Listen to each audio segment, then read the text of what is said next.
Welcome. Baruch atah Adonai Eloheinu melech haolam asher kitshanu b'mitzvotav v'tzivanu la'asok b'divrei Torah. And let me find our passage quickly as I can. Let's see what.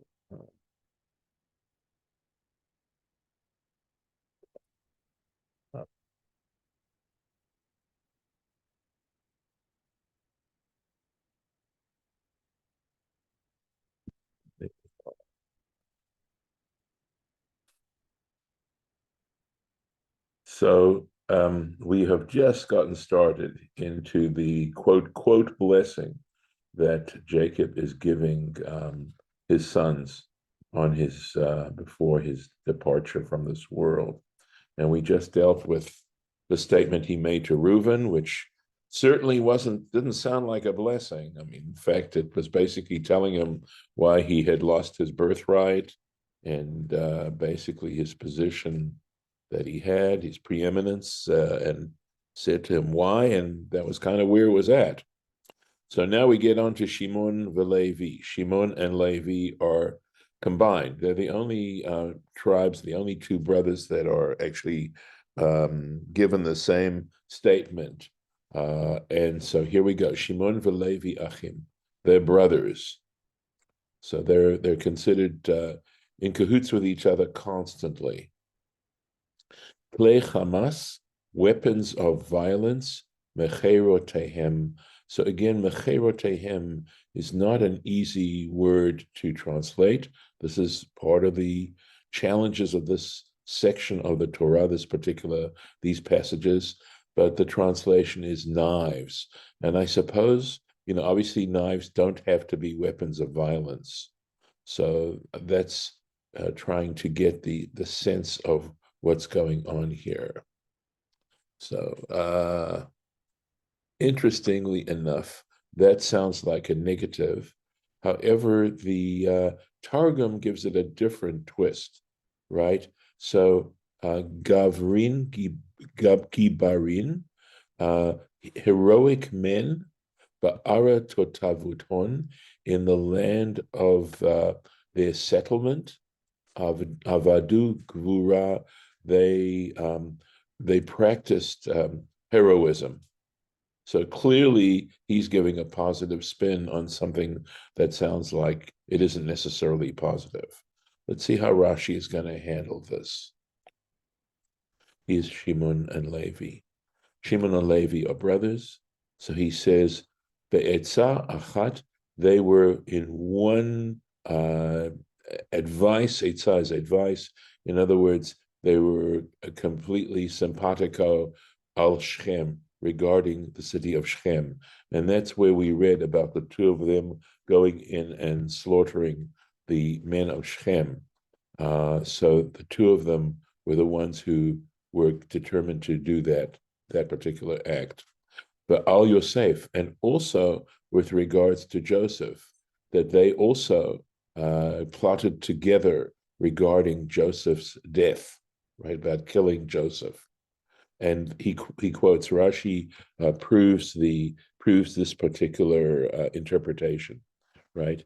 He says the scripture says Vayomru ish el achiv, okay, that one man said to his brother, and here they're identified as achim, right? So that's one indication that the two of them were the ones who were most responsible for that idea, etc. Va'ata, okay, and it goes on, right? The sentence goes on and says, Va'ata, and now, lechu v'nahargehu, let us go and kill him. Mihem. So who are these two people that said ish el achiv, a man to his brother? Who are they? Who can we identify them with, right? Im tomar Ruvain, if you want to argue, so we're going to go through a process of elimination, right? Should you suggest that Reuven or Yehuda or Judah, that it was one of those two? Hare lo hiskimu harigato. They didn't agree in killing him, neither of them, neither Reuven nor Judah. Reuven, of course, was hoping to restore him, and Judah said, look, there's no benefit in killing him. We should sell him. So they're eliminated. Ha tomar b'nei hashvachot. So, im tomar b'nei hashvachot. So you're now left with the possibility of 4 other brothers who were children of the maidservants of Bilhah and Zilpah. So we got 4 others there. Hare lo haita sinatan shlema. They didn't completely hate him. How do we know that they didn't completely hate him, that they would suggest such a thing?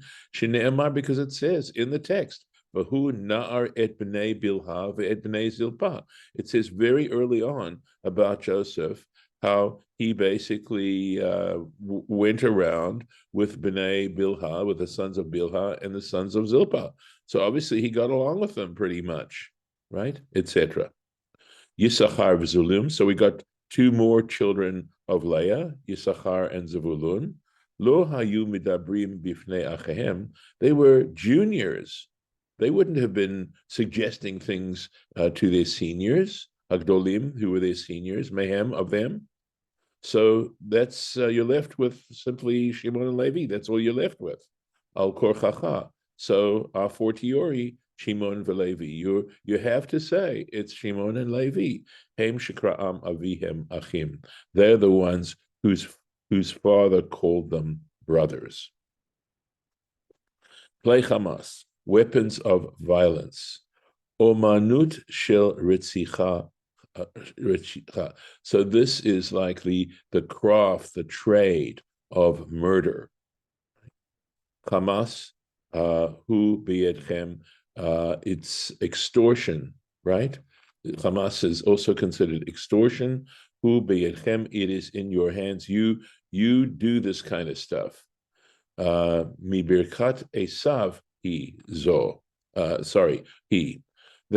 That is the kind of behavior of Esau, right? In other words, they've extorted that kind of behavior, of violent behavior from Esau. Zo omanut shalo. That's his craft. That's his trade. He. Va'atem chamastem ota. And you have extorted it from him. So it says from Esau's blessing. Okay, thank you. It doesn't say it explicitly. Oh, yes. Yeah. Right, I said it wrongly, right. Mi birkat esav hi. Okay, that is, thank you. Thanks, Lauren. That is taken from the blessing of Esau. There's the blessing of Esau here, birkat esav hi. Sorry. Okay. And you've extorted that from him. Mechirotehem. So Rashi says, Lashon kli zayin. Mechirotehem has some kind of meaning regarding weapons. Saif, so he says, a sword, belashon Yevani, in Greek is, again, apparently is some word that sounds like makir. I'm not familiar with this particular Greek word. And that is actually found in the Midrash. So it's a word borrowed from the Greek. Davar acher, another interpretation, another possibility. Mechirotehem. And this is from the Tanchuma, this interpretation. This is taken from Bereshit Rabbah. Okay. But Eretz, and this follows more the interpretation of the Targum, right? But Eretz Meguratam, okay, in the land of their sojournings, Nahagu Atzman Bechli Hamas, they behaved, right? They behaved themselves with weapons of violence. So, for example, we have in Ezekiel 15, Mechurotecha. So, in other words, the Mechurotehem may have to do more with habitation and not understanding it as a weapon. So we've got this word, Mechorotecha, your habitations, umoladotecha, and the place of your birth, Vezeh Tirgum Shel Onkelos. And he says, and this is how Onkelos translates the Hebrew here. Going on to the next verse. Here we go. Besodam, in their council, Al tavor nafshi, may my soul not enter, may not come in. Okay, may my soul not enter their council. In other words, I don't want to have anything to do with that kind of behavior and planning or plotting. Big halam, and again, parallelism here, indicating poetic language.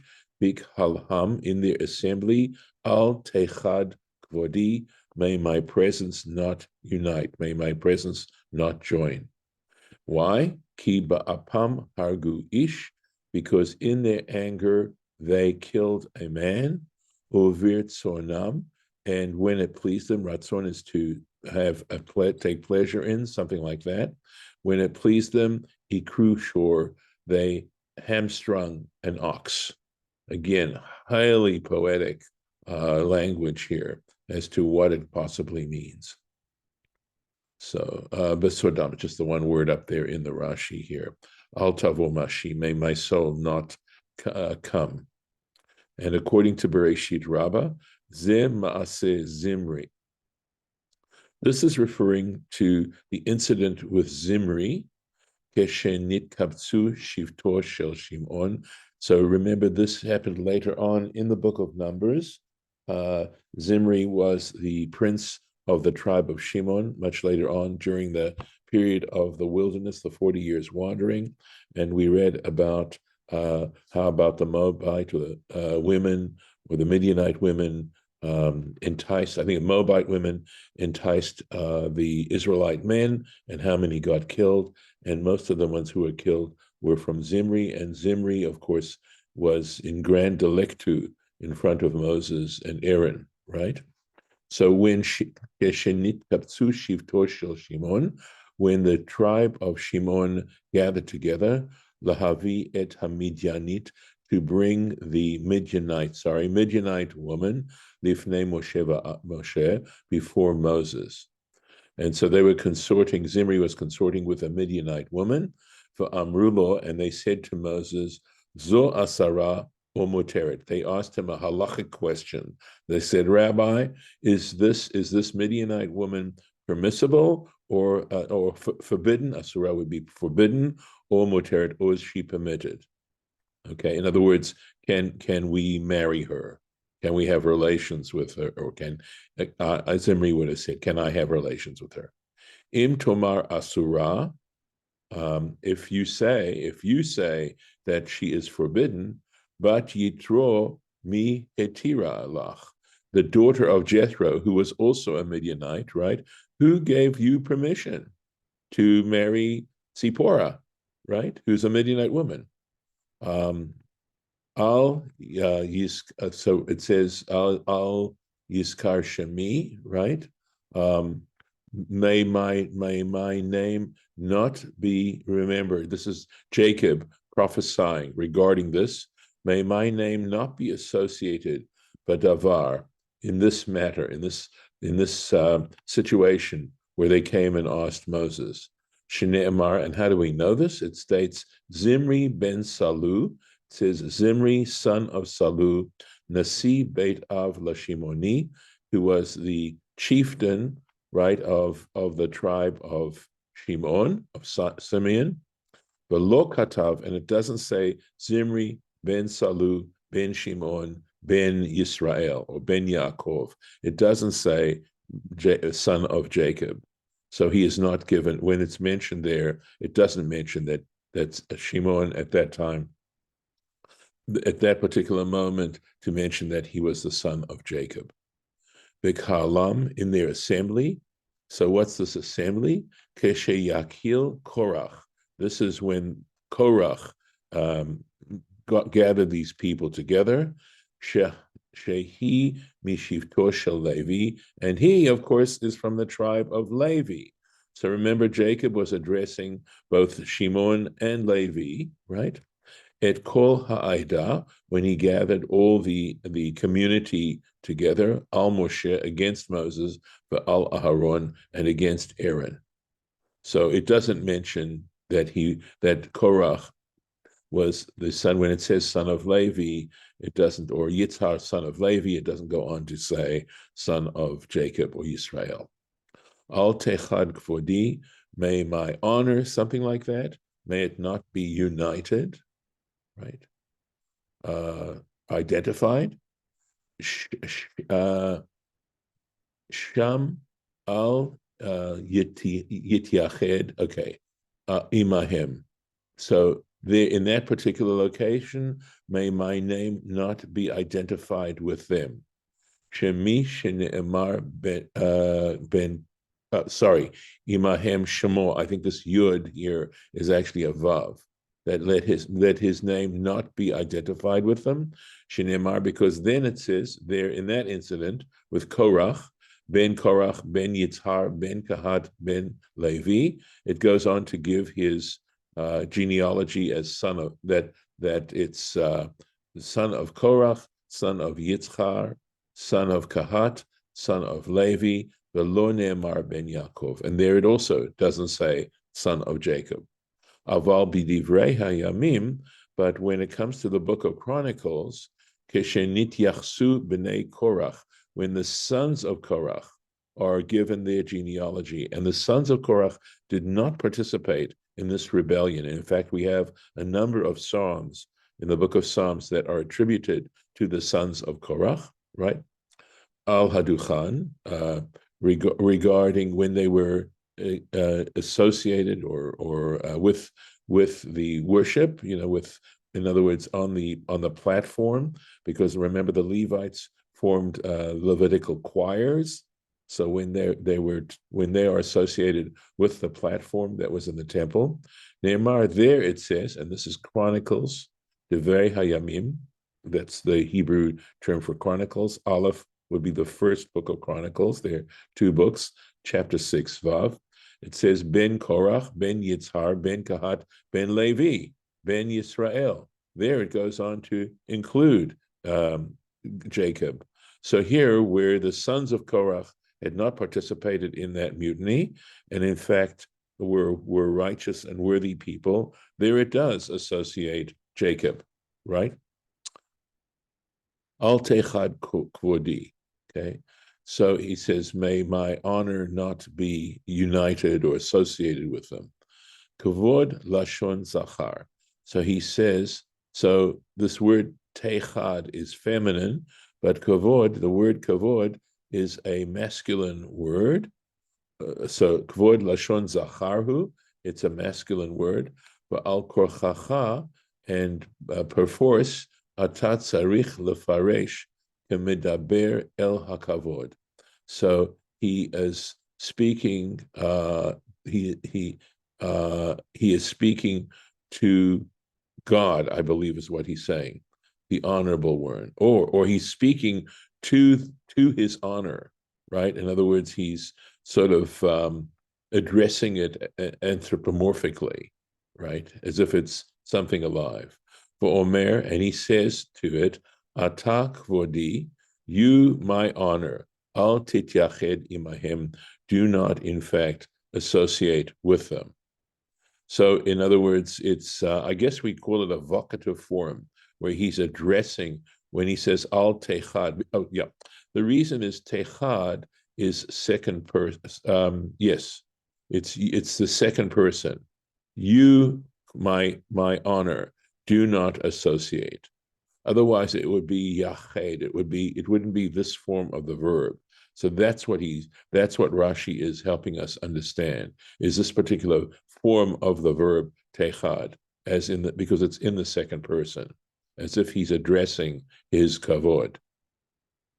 So do not associate with them. And he gives an example in Isaiah chapter 14, Lo techad atem bigfura.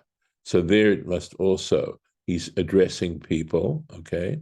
Do not associate them in burial, something like that. Okay. Hiba apam hagu ish, and again, this is all, begging for interpretation. For in their anger they killed a man. Elu, okay. I think this is Amur, a chamor. Right. The man is referring to, when it talks about man here in the poem, Elu Chamor v'anshei Shechem. This is referring to Chamor and the men of Shechem. Ve'einan chashuvim kulam, and they are not considered. They're only considered ela ke'ish echad. They're put together as if they're one person. It's sometimes that we'll refer to things that plural in a singular form. Like sometimes when we talk about man and refer to all human beings. Okay, so it's that kind of grammatical expression. V'chein hu omer begidon, and likewise he says with Gideon in the regarding Gideon in the book of Judges, chapter 6. V'hikita et Midian ki'ish echad. You shall slaughter Midian as one man. In other words, it's a collective expression. V'chein b'Mitzrayim, and also likewise in referring to the Egyptians at the crossing of the Red Sea, right when they drowned. It says, sus ve'rochbo, the horse and its rider, right? Ramah bayam, he has cast into the sea. Zehu midrasho. So that's a midrashic interpretation of this.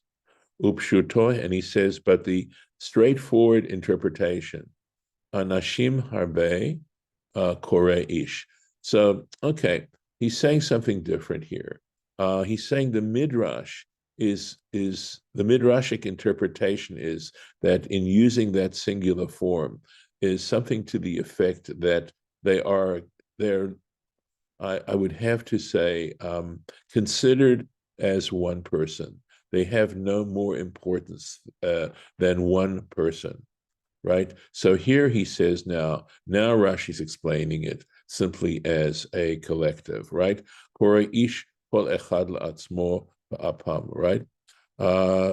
So anashim harbe, when it comes to many people, kore ish kol echad la'atzmo ba'apam, so that he refers to each person. La'atzmo means for himself. Ba'apam hargu kol ish sheka'asu, okay, ka'asu alav. So he's this is the way Safaria understands it, right? That each man on whom they were angry, they killed. So we'll have to try to understand what is going on here. So let me see. Kore, okay. Lashim harbe kore ish kol echad la'atzmo ba'apam. So when he says kol ish echad la'atzmo, he's referring to the people, these many people, and in the anger they kill them. Sheka'asu alav, and because he was angry on him. And he's saying in Ezekiel chapter 19, by Yilmad litrof teref Adam teref litrof, he learned how to catch prey.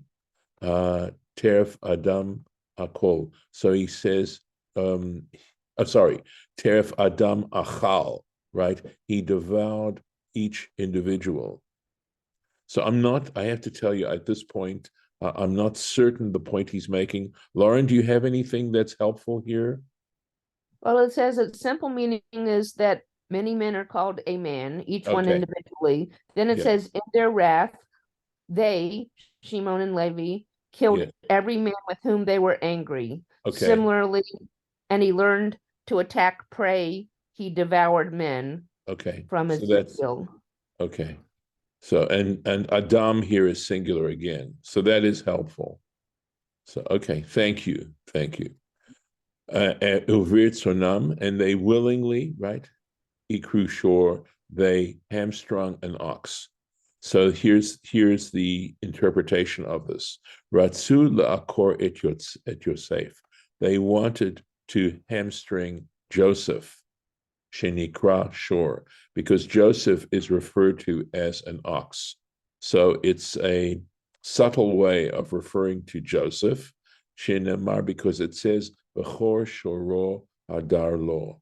It says the glory or bechor shora, the firstborn of an ox, hadar lo is is his glory. In other words, it's talking about the strength, I believe, of an ox, that the ox is something that one associates with power, right?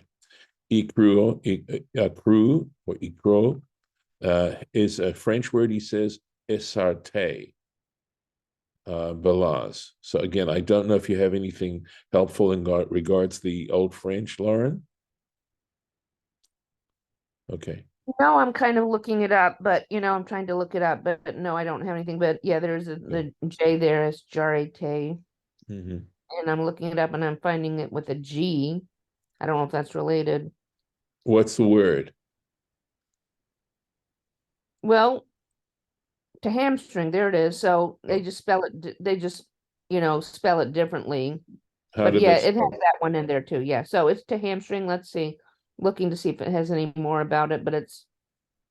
Mm-hmm. I have So, to translate yeah, it from French right. or Okay. Latin. I understood, and I could be wrong here, but I've heard the word hough as in Hough, that has the same idea of preventing someone from being effective. In other words, hamstring an ox makes it impossible for it to attack, right? So anyway, Rashi gives another example from Joshua chapter 11, is Susehem ta'aker. You shall hamstring their horses. And I guess we are going to have to stop here and pick it up tomorrow. So we're in the midst of this statement that Jacob is making to Shimeon and Levi. And again, not exactly sounding positive here. One would not associate this with blessing under normal circumstances. So, and clearly I'm challenged by this, even though I did prepare this and thought I had a better mastery of the Hebrew here with the Rashi. So anyway, I hope. Two interesting weird things that I found out when I was looking up machir and this French word. The Yes. machir word I found related to something that meant sold, which is interesting in light of the Joseph story. Mm, mm, And the other word, the hamstring word, was related to a smaller word that meant knee. mm-hmm, And mm-hmm, another interesting thing in light of the Joseph story, because they mentioned it in a phrase meaning, bended knee, but mm-hmm. the word, the root was from knee, and then another word was added to mean bended knee. But that was where a phrase was with the similar word, and about thinking about the brothers having to bow down to Joseph, Mm-hmm. Mm-hmm. and which they did. Mm, I know mm. these aren't exactly like directly connected to No, this part of the storyline, right, but it interested me because in looking up both of those words, I found things that were really kind of, to me, connected to the right, storyline of in right, general of Joseph. right. Generally, the word la'aker means to uproot. So again, it's detaching the plant from from the ground so that it can't grow anymore, basically, so that it dies.